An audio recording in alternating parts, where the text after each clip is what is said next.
તો ડ્રગ્સ નાબૂદીને લઈને સુરત પોલીસનું અનોખું અભિયાન, જેમાં મોટી સંખ્યામાં રિક્ષા ચાલકોને પાર્ટી પ્લોટ ખાતે એકત્રિત કરાયા હતા।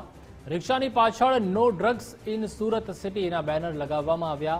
લોકોમાં ડ્રગ્સ નાબૂદીને લઈને જાગૃતતા આવે તે માટેનું અભિયાન ચલાવવામાં આવી રહ્યું છે।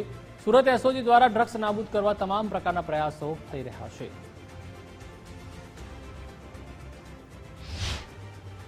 ગુજરાત સરકાર જે રીતે ડ્રગ્સની પાછળ પડી ગઈ છે, ડ્રગ્સ પેડલરો હોય કે તમામ પ્રકારના જે ડ્રગ્સના ધંધાથી સપડાયેલા હોય તે તમામ ઉપર કાયદેસરની કાર્યવાહી હાથ ધરી છે। ત્યારે આજ રોજ ડ્રગ્સના નાબૂદી અભિયાનને લઈને મોટી સંખ્યામાં જે રિક્ષા ચાલકો છે તેને એકત્રિત કરાયા છે અને રિક્ષાની પાછળ જે છે તે આ પ્રકારના બેનરો પણ લગાવવામાં આવશે। ત્યારે વધુ માહિતી આપણે જે અહીં ડીસીપી છે એસઓજીના એમની સાથે વાત કરીશું। શ્રી રાજદીપસિંહ નકુમ સાહેબ છે, આપણે એમની સાથે વાત કરીશું। સર, હાલ જે રિક્ષા ચાલકોની રિક્ષા પાછળ જે રીતે આ બેનરો લગાવવામાં આવે છે, શું કયા કારણો છે? સુરત સિટીની અંદર આપણા માન્ય જે ગૃહ રાજ્યમંત્રી શ્રી તથા આપણા માન્ય સુરતના પોલીસ કમિશનરશ્રીએ જે ડ્રગ્સની સામેની જે નીતિ અખત્યાર કરી છે એ મુજબ no drugs in Surat city, એમાં બે મુદ્દા મુજબ અમે કાર્ય કરી રહ્યા છીએ। પહેલો મુદ્દો કે ભાઈ ડ્રગ્સનું વધુમાં વધુ કેસો કરવા, એટલે કે ડ્રગ્સને વધુમાં વધુ કેસો કરીને પકડીને એને નાબૂદ કરવું। અને બીજો જે છે ડિમાન્ડ રિડક્શન પોલિસી, એટલે કે લોકોની ડિમાન્ડ ઘટે, કે ભાઈ લોકો ડ્રગ્સનો ઉપયોગ કરતા ઓછા થાય અને એને ખબર પડે કે આ ડ્રગ્સનો દૂષણ છે, ડ્રગ્સનો ઉપયોગ કરવાથી શું શું પ્રશ્નો થાય છે, કયા કયા માનસિક શારીરિક પ્રશ્નો થાય છે। તો એના માટે લોક જાગૃતિ, જનજાગૃતિ ફેલાવવા માટે થઈને આજે અમે રિક્ષાની 53 રિક્ષાઓની પાછળ સ્ટીકરો આ બાબતના જનજાગૃતિ ફેલાવવા માટે લગાડીએ છીએ। આજે આવતીકાલે 26 જૂન છે, એન્ટી ડ્રગ્સ ડે છે, અને એના આગલે દિવસે આ નિમિત્તે અમે 53 રિક્ષાઓ પાછળ સ્ટીકરો લગાડી અને આજે અહીંથી એ સ્ટાર્ટ કરીશું।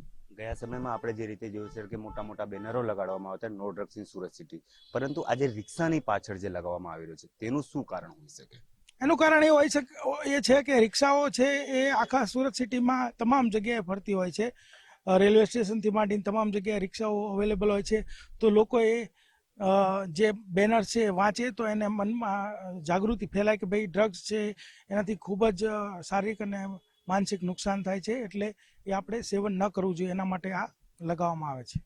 ચોક્કસપણે આપણી સાથે ડીસીપી જોડાયા હતા અને જેમને તમામ રીતે ચર્ચાઓ કરી કે ક્યાંક ને ક્યાંક જે રીતે લોકોમાં ડ્રગ્સ ના કારણે, જે નશાના કારણે જે મોતો થતા હોય છે, લોકોને આર્થિક શારીરિક નુકસાન થતું હોય છે, તે તમામ મુદ્દાઓને લઈને આજે સુરત શહેરમાં આશરે 53 જેટલી રિક્ષાઓ છે। આપ રિક્ષા પણ જોઈ શકો છો, રિક્ષા ચાલકો પણ અહીં બેનરો લઈને ઊભા છે। તો ક્યાંક ને ક્યાંક આ જે પ્રકારનું જે ડ્રગ્સ નાબૂદી અભિયાન છે તે ચલાવવામાં આવી રહ્યું છે। આવતીકાલે આંતરરાષ્ટ્રીય ડ્રગ્સ દિવસ છે, તે અનુસંધાને હાલ ક્યાંક ને ક્યાંક સુરત પોલીસ દ્વારા જે કાર્યવાહી કરવામાં આવી રહી છે તે તમામ કાર્યવાહી જે છે લોકોમાં ડ્રગ્સ પ્રત્યે જે છે તે જાગૃતતા આવે અને તેમની સાથે પણ જે લોકો જોડાયા હોય, ડ્રગ્સનું સેવન કરતા હોય, તેમને ના પાડે અને આ ડ્રગ્સના જંજાળમાંથી મુક્તિ પામે, તે હેતુથી આજરોજ સુરત શહેર પોલીસ એસઓજી દ્વારા હાલ આ કાર્યક્રમ કરવામાં આવી રહ્યો છે। કેમેરામેન વિરલ વ્યાસ સાથે હું અમિત રાજપૂત, ગુજરાત ફર્સ્ટ, સુરત।